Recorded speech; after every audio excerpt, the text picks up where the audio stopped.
Jadi pada dasarnya sholat qiyamul Ramadan itu 2 rakaat juga boleh, 4 rakaat juga boleh, 8 rakaat juga boleh. Cuman kalau 2 rakaat bukan sholat tarawih, kan nggak ada istirahatnya. Ada hadis Rasulullah Sallallahu Alaihi Wasallam, min husni islamil mar'i tarkuhu mala yakni. Kalau nanya siapa muslim terbaik, muslim yang setiap waktunya itu menghasilkan pahala.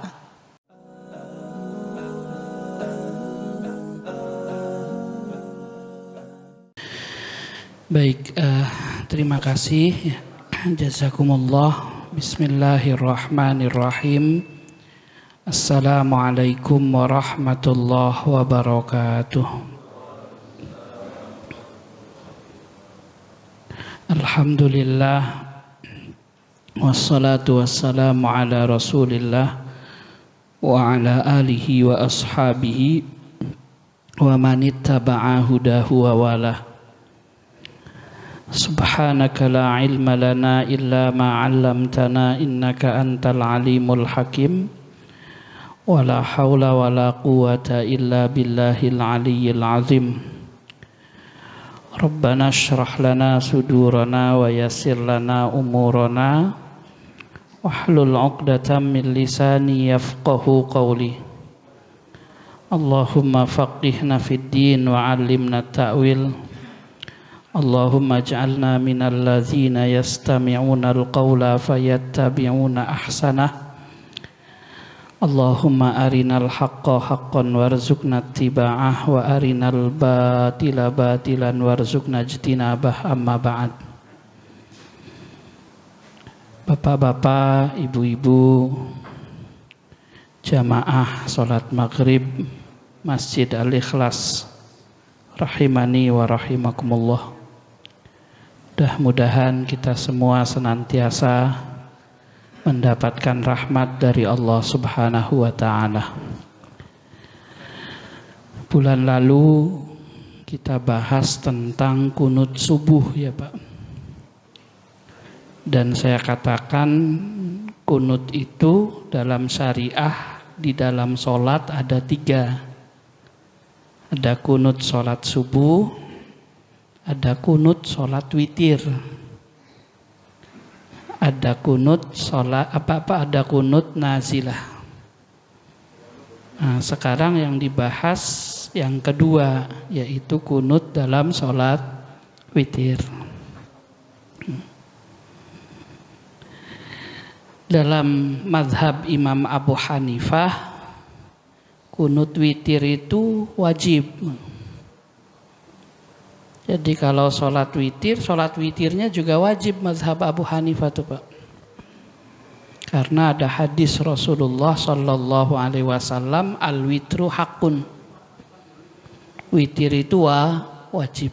Jadi di mazhab Imam Abu Hanifah, sholat itu ada sholat fardu, ada sholat wajib.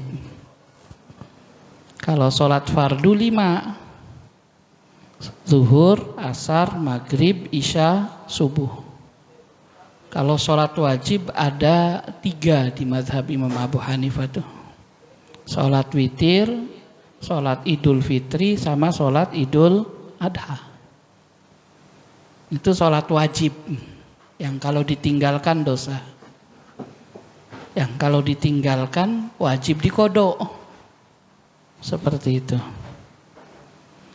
Nah, di setiap witir di mazhab Imam Abu Hanifah itu mesti ada kunut. Tapi kunutnya sebelum ruku. Kunutnya sebelum ruku. Selesai membaca surat. Nah, sholat witir di mazhab Imam Abu Hanifah juga bilangannya cuman 3 Pak. Jadi Imam Abu Hanifah itu menyatakan sholat witir itu ada 2. Ada witir malam, ada witir siang. Penutup. Kalau witir malam sholat witir, sholat wajib. Kalau witir siang sholat maghrib. Jadi pelaksanaannya persis tuh kayak sholat maghrib. Seperti itu. Itu di mazhab Imam Abu Hanifah. Pembahasannya panjang di bab sholat witir. Seperti itu. Jadi Imam Abu Hanifah itu melarang witir 1, melarang witir 5, dan ada dalilnya mereka ini. Seperti itu. Sehingga witir itu cuma satu jenis di mazhab Imam Abu Hanifah, yaitu 3 rakaat. 3 rakaatnya ada tahiyat awalnya. Seperti itu. Memang di kita agak enggak ini ya Pak Haji, enggak umum, enggak populer. Nah, di rakaat ketiga ngangkat tangan. Angkat tangan setelah baca surat. Doa kunut. Hukumnya bukan rukun sholat, tapi wajib sholat. Yang kalau ditinggalkan sujud sahwi.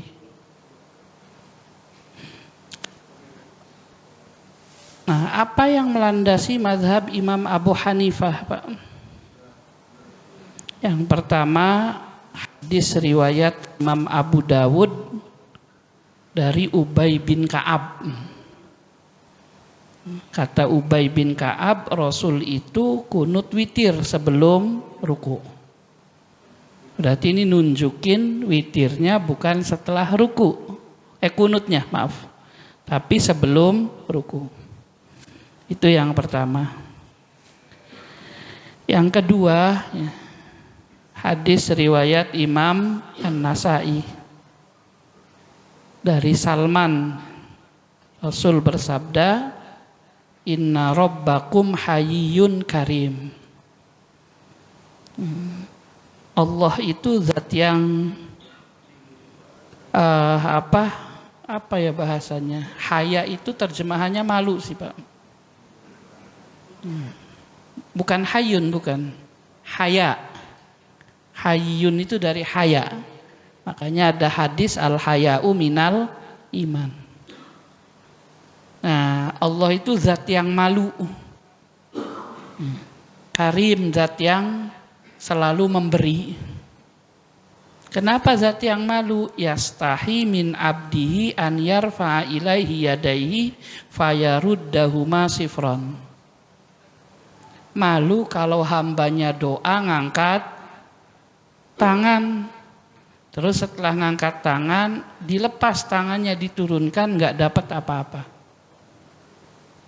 Ya, makanya Imam Suyuti itu cerita, dia punya kitab hadis namanya Al-Azhar Al-Mutanathirah fil Akhbar Al-Mutawatirah. Isinya apa? Ya, salah satunya yaitu tentang banyaknya riwayat hadis yang menunjukkan doa itu sunnah ngangkat tangan. Nah, pernah saya itu ditanya Pak, sama salah satu jamaah ya. Tanyanya gini, Ustadz, ada doa enggak setelah sholat? Nah, gitu. Karena dia dapat informasi setelah sholat itu enggak ada doa. Lalu saya tanya, ibu-ibu kebetulan, ibu paham enggak Bu apa makna doa kayak gitu? Nah, dijawab sama ibu-ibu tersebut, doa ya doa Ustaz, kayak gitu. Doa itu permintaan dari yang rendah ke yang tinggi. Kalau permintaan dari tinggi ke rendah namanya perintah, kan itu. Amr. Kalau perintah, kalau sejajar namanya iltimas. Nah, salah satu ciri bahasa doa itu Allahumma, ya Allah. Nah, setelah sholat itu banyak Pak. Ada Allahumma antas salam, berarti doa. Ada Allahumma a'inni ala zikrika wa syukrika, berarti doa. Maka kemudian Salah orang yang mengatakan tidak ada doa setelah sholat. Itu yang pertama. Yang kedua, mungkin yang ditanya perlu ngangkat tangan gak doa setelah sholat, kan gitu. Sebab ada beberapa yang mengatakan, ya ndak perlu ngangkat tangan doa setelah sholat tuh. Alasannya apa? Tidak pernah terdengar dari Rasulullah sehabis sholat ngangkat tangan. Seperti itu. Ya kasusnya sama. Seperti doa antara azan dan qomat. Doa azan dan qomat itu Pak, dalilnya juga umum. Bahwa antara waktu azan dan qomat itu waktu mustajab untuk berdoa. Nggak ada urusannya tuh ngangkat tangan tuh. Tapi kok yang diprotes cuman setelah sholat. Nah, maka jadi tanda tanya, ada apa ini kan gitu. Nah, kesimpulannya para jamaah rahimani wa rahimakumullah ya.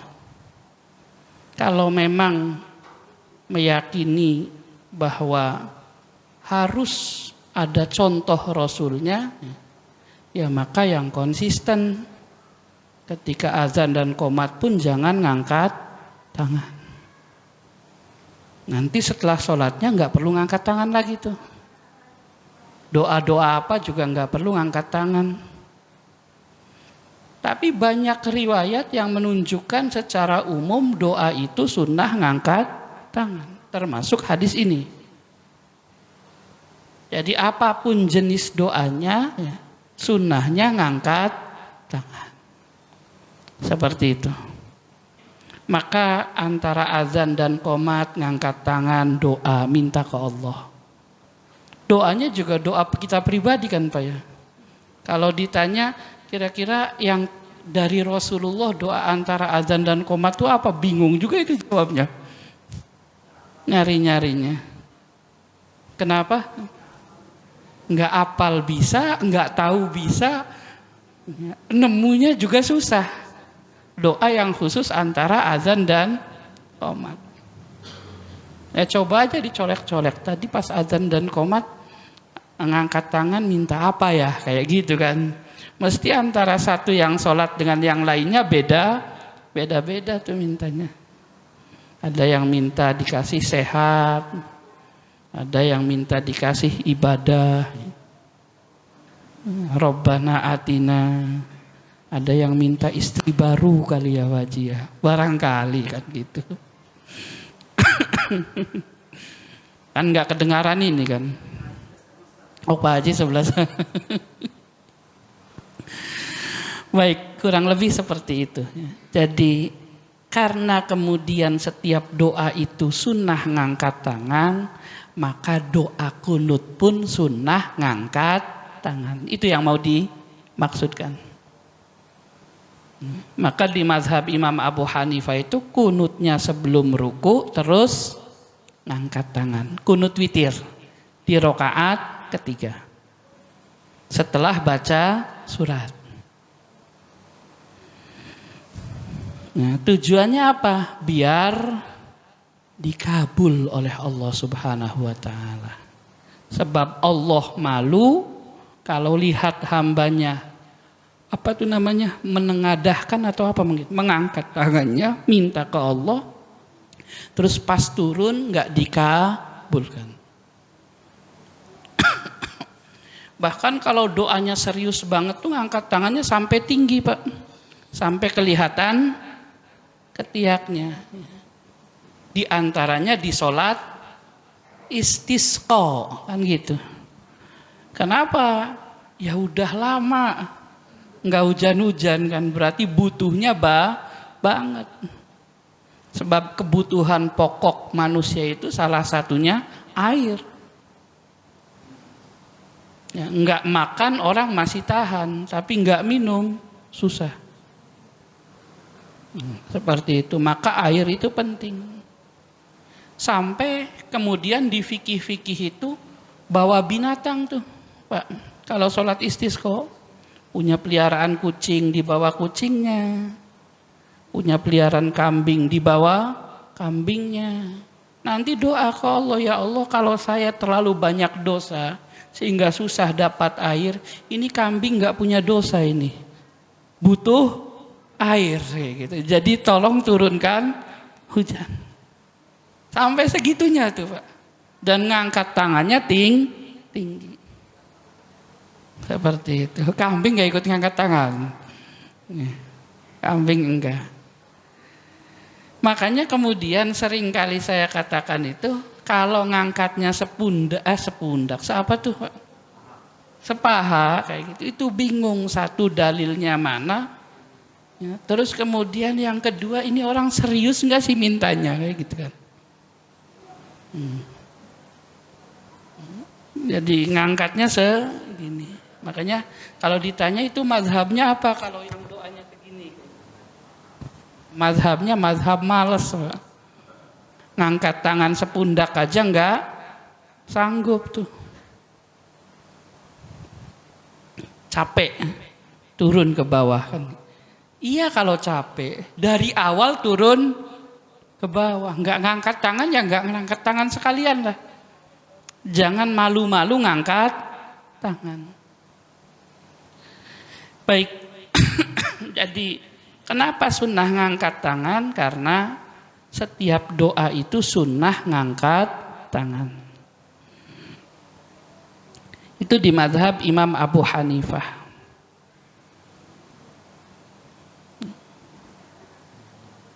Yang kedua mazhab Imam Malik.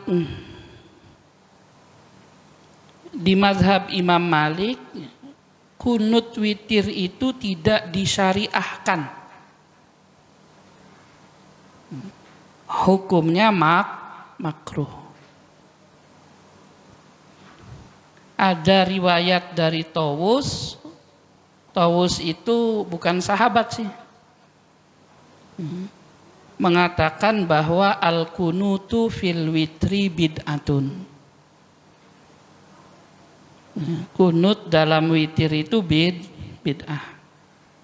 Jadi tidak disyariatkan. Juga ada riwayat Ibnu Umar annahu la yaqnutu fi sholatin bihalin. Kata Ibnu Umar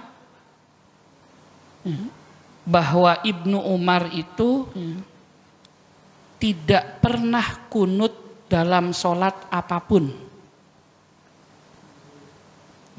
Ibnu Umar ini putranya Umar bin Khattab, adiknya Hafsah, istrinya Rasul. Kenapa saya cerita seperti itu? Untuk meyakinkan bahwa beliau tahu banyak tentang Rasulullah. Seperti itu. Jadi ada riwayat Ibnu Umar, ada riwayat Aisyah. Itu orang-orang sekeliling Rasulullah. Karena Ibnu Umar itu sering masuk ke rumah kakaknya Hafsah. Dan sering nemui Rasulullah. Maka ketika Ibnu Umar mengatakan gak ada kunut, Imam Malik ngambil tuh jadi dalil. Tidak ada kunut witir. Seperti itu. Dan itu hak mazhab Imam Malik. Untuk kemudian tidak melaksanakan kunut witir. Tidak bisa Pak dipaksa-paksa terus kemudian harus kunut. Nggak bisa. Baik. Nah selanjutnya adalah mazhab Imam Asy-Syafi'i. Kalau di mazhab Imam Asy-Syafi'i itu kunut witir itu sunnah. Bukan wajib juga bukan makruh. Tapi sunnahnya di separuh terakhir bulan Ramadan. Jadi kalau sudah masuk malam ke-16 berarti mulai itu witirnya ada kunutnya. Di mazhab Imam Asy-Syafi'i.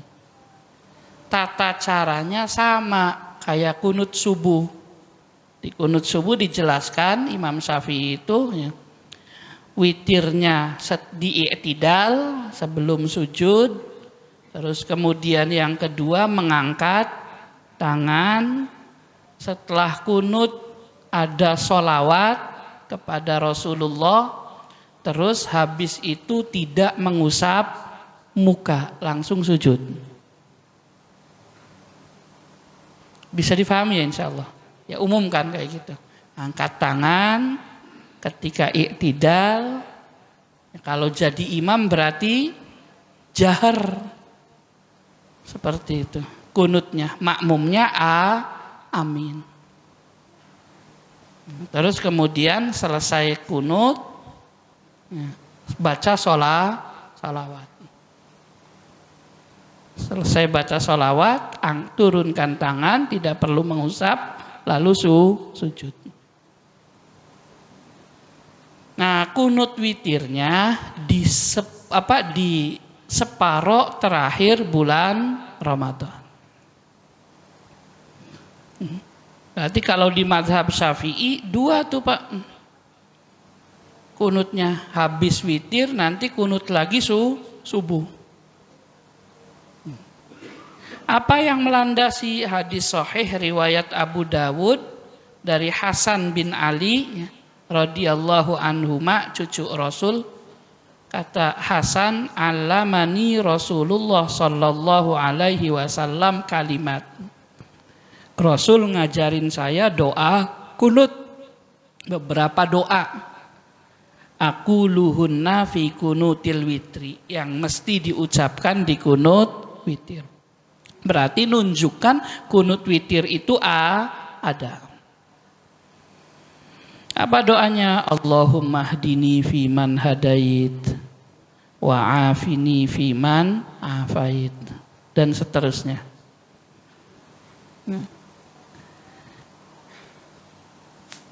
Yang kedua, hadis riwayat Abu Dawud juga dari Ubay bin Ka'ab.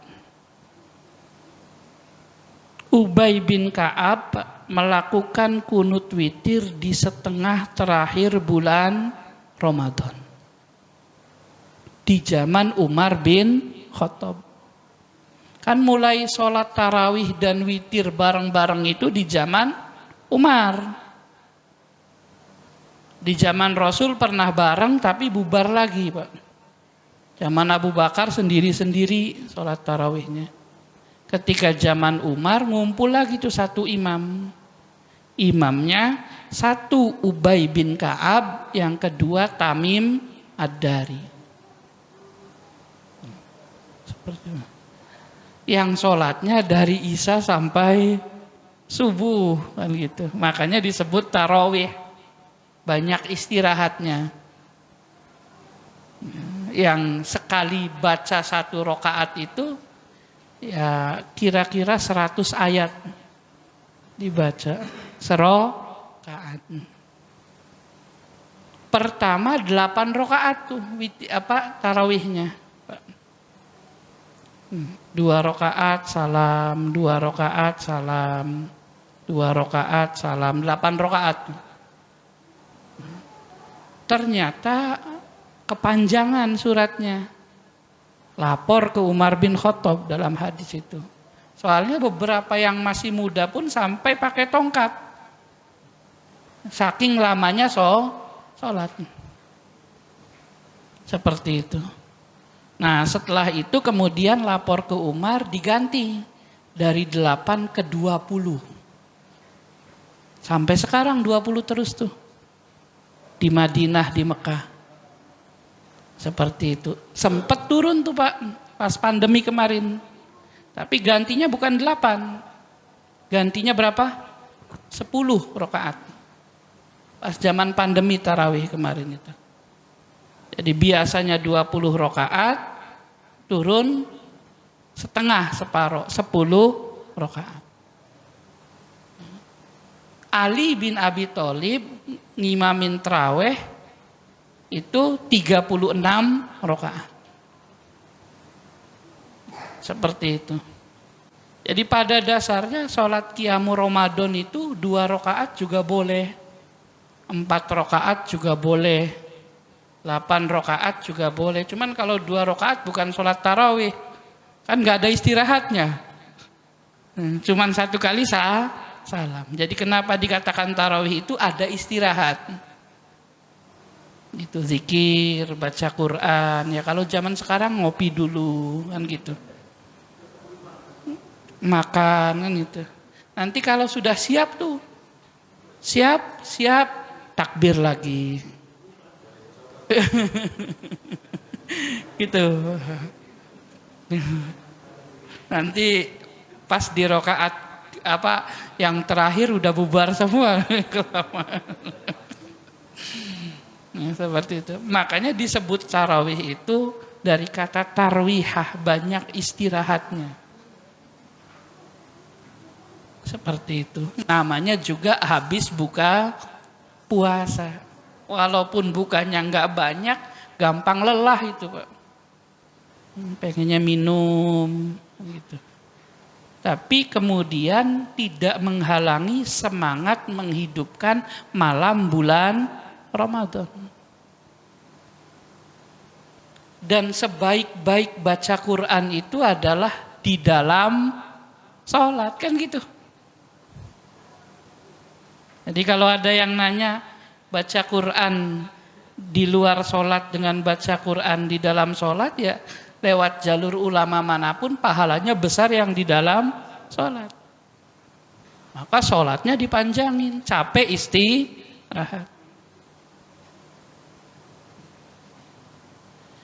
Seperti itu teori kan gitu. Prakteknya mah susah, Pak. Seperti namanya cerita-cerita aja kan. Tidak semua yang dikaji harus diamalkan. Sebab ngajinya enggak hanya ngaji yang wajib. Seperti itu. Ngaji bab sholat witir, kenal sholat witir. Terus enggak pernah sholat witir ya enggak apa-apa, siapa tahu suatu saat pengen sholat witir, ilmunya udah ada kan gitu. Kalau seluruh sunnah dilaksanakan repot juga tuh, Pak. Sholat sunnah dilaksanakan semua, ibadah-ibadah sunnah yang lain dilaksanakan.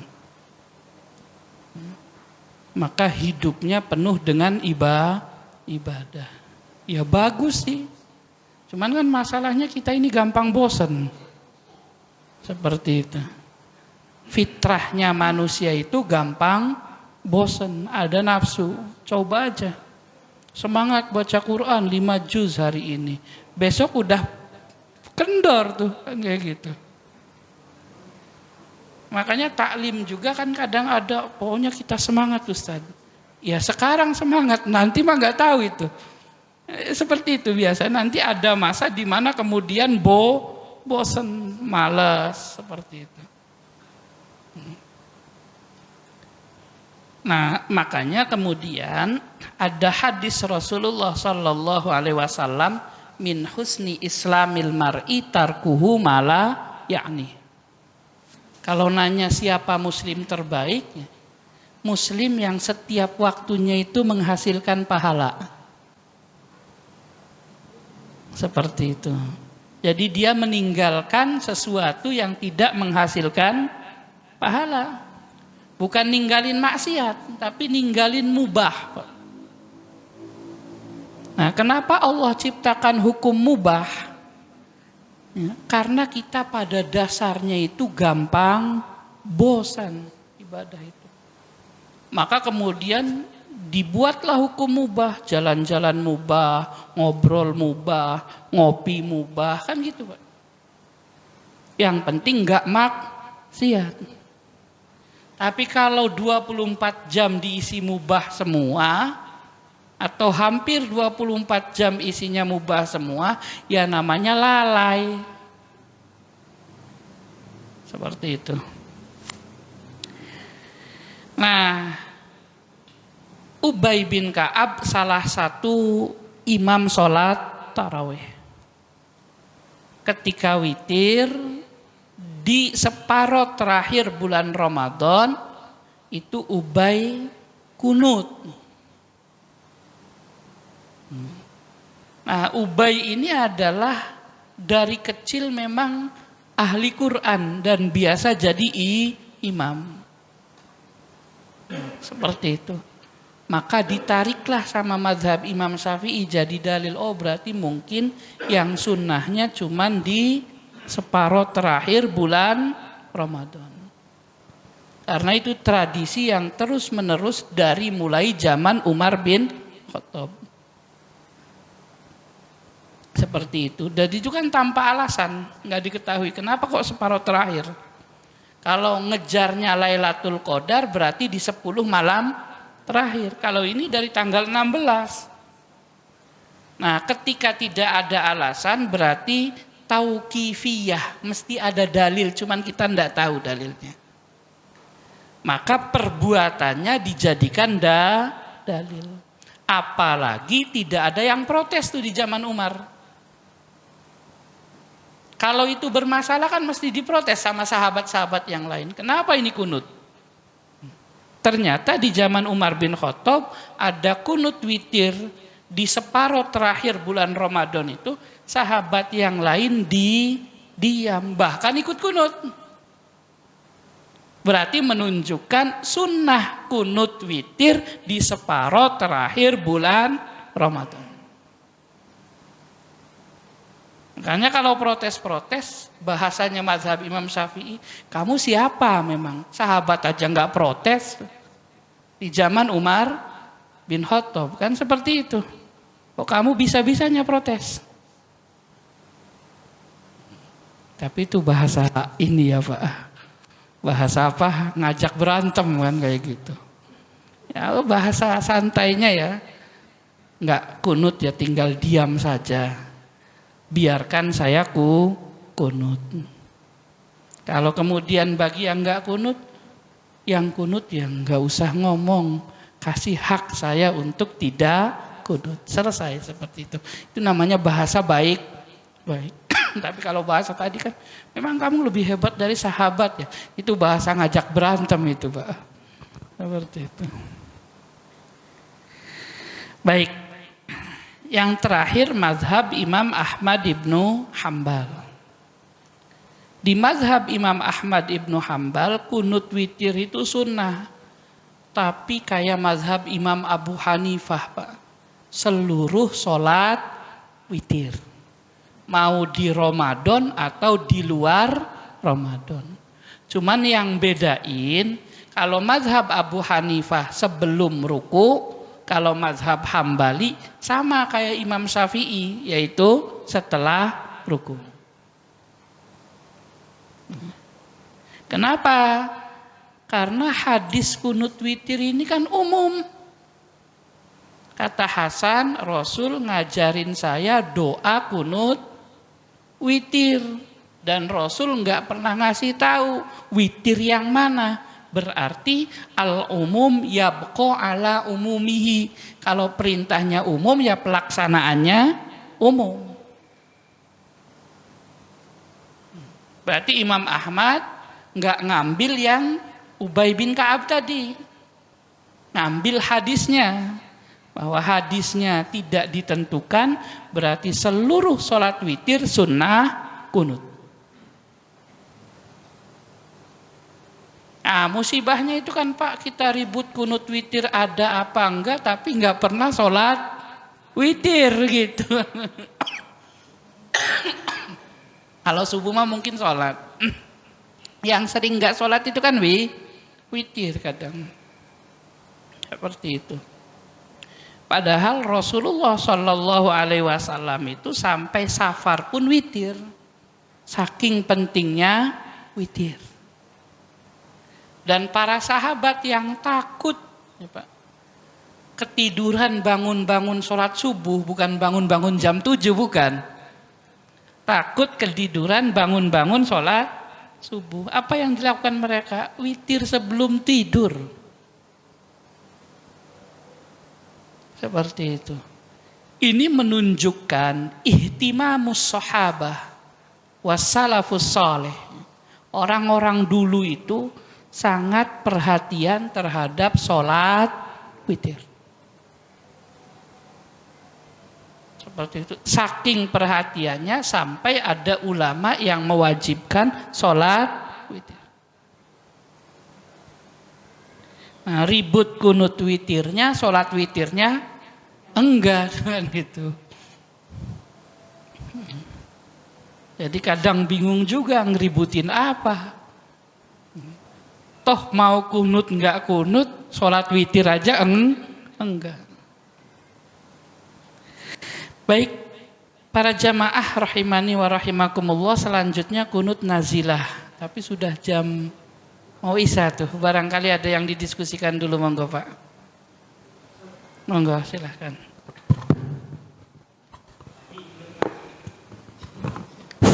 Bismillah, saya mau nanya Ustaz, tadi kan ada hadis dari An-Nasa'i dari Salman radhiyallahu anhu bahwa Allah itu sifatnya pemalu. Jikalau kita angkat tangan, Allah tidak mungkin mengembalikan tanpa ada imbalan lah setiap bahasanya. Dan bukan ada hadis di yang lain, ada laki-laki lagi safar, kumel, dekir, mengangkat tangan, tapi Allah tolak doanya gitu Ustaz. Nah, yang saya tanyakan, hadis dari Nasa itu mengatakan Allah malu kalau kita sampai jatuh tangan ini tidak Allah berikan. Sementara di hadis lain ada orang safar, pakaiannya lusuh, angkat tangan, Allah tolak doanya gitu Ustaz. Hanya itu korelasinya seperti apa? Hanya itu, terima kasih. Yang kedua, ada kan sebagian kita itu mengatakan kunut itu dolala finnar gitu. Nah, sementara Imam Ahmad bin Hanbal seperti itu tuh. Sementara mazhabnya kan Imam Ahmad bin Hanbal, tapi itu berani mengatakan dolala finnar. Repot tuh. Tolong dijelaskan dua pertanyaan ini. Terima kasih sebelumnya. Assalamualaikum warahmatullahi wabarakatuh. Waalaikumsalam warahmatullahi wabarakatuh. Nah, ini Masya Allah ya. Baik, bismillahirrahmanirrahim. Isa, gimana? Dikit, nggak apa-apa. Pendek-pendek ya Pak, mohon waktunya sebentar. Jadi hadis yang safar terus ditolak doanya itu adalah hadis riwayat Imam Muslim dari Abu Hurairah.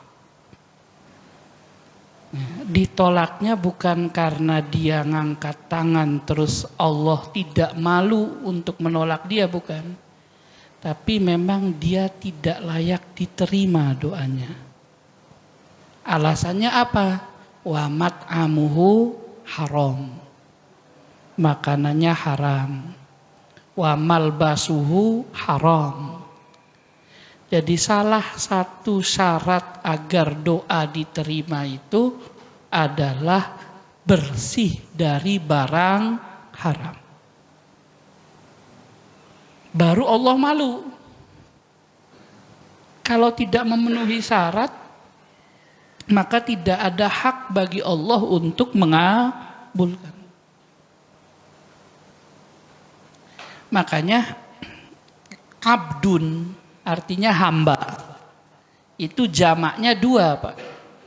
Ada jamak muzakkar salim abiduna. Ada jamak taksir ibadun.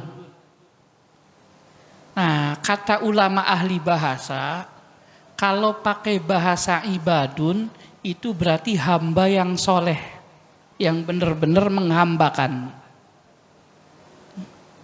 Tapi kalau abidun itu berarti hamba karena dia diciptakan Allah, itu saja. Tapi dia tidak menghambakan diri kepada Allah. Dalilnya apa? Di surah Al-Kafirun.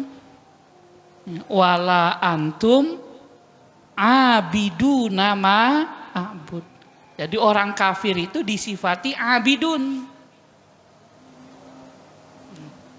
Tapi kalau ahli surga, fadkhuli fi ibadi wadkhuli jannati. Nah, di bab doa itu pakainya ibad. Wa iza sa'alaka ibadi. Kan gitu. Ya. Ketika ibadku, berarti hamba-hambaku yang menghambakan diri ke Allah. Yang ada jiwa ibadah di dalamnya. Terus minta, Kul, katakan Muhammad, inni qarib. Maka tidak akan pernah nyambung antara yang haram dengan kesolehan. Oh, ini orang soleh banget nih. Walaupun hartanya haram semua, itu bohong itu mesti. Baik ya mungkin, tapi soleh enggak. Kenapa? Karena baik itu bisa pandangan manusia. Dia relativisme. Sejahat-jahatnya orang, Pak, kalau malam-malam atau sebelum subuh ketok-ketok pintu kita terus kasih uang 100 juta, kita bilang dia apa, Pak? Orang baik, kan gitu. Padahal penjahat. Makanya kata baik itu relativisme, tergantung siapa yang memandangnya. Masya Allah, orang itu baik kayak gitu. Ya kata kamu yang dibaiki, kalau saya enggak, kan gitu. Tapi kalau soleh itu kan baiknya standar hukum Allah Subhanahu wa ta'ala. Maka orang yang hartanya haram bukan ibad, tapi abidun bagiannya. Sehingga ditolaklah doanya dan Allah enggak malu untuk menolak doanya. Baik, cukup ya. Yang pertama, yang kedua nanti tambah lama. PR aja kali ya. Baik Bapak, ada ibu-ibunya. Bapak Ibu rahimani wa rahimakumullah ya. Itu saja ya. Jadi kunut witir saya simpulkan ada yang mengatakan wajib sebelum ruku, mazhab Imam Abu Hanifah. Ada yang mengatakan tidak wajib, makruh, mazhab Imam Malik. Berarti enggak perlu kunut tuh witirnya. Terus ada yang mengatakan sunnah hanya di separuh terakhir bulan Ramadan, mazhab Syafi'i. Ada yang mengatakan witirnya sunnah kunut di seluruh witir, mazhab Hambali. Jadi yang enggak kunut di witir ya ada imamnya, yang kunut di separuh terakhir bulan Ramadan juga ada imamnya. Terus kemudian yang seluruh witir kunut ada imamnya, yang mewajibkan kunut witir juga ada imamnya. Insya Allah selama masih sama-sama sholat witir berpahala. Baik, wallahu a'lam bishawab. Subhanakallahumma wa bihamdika asyhadu an la ilaha illa anta astaghfiruka wa atubu ilaik. Assalamualaikum warahmatullahi wabarakatuh.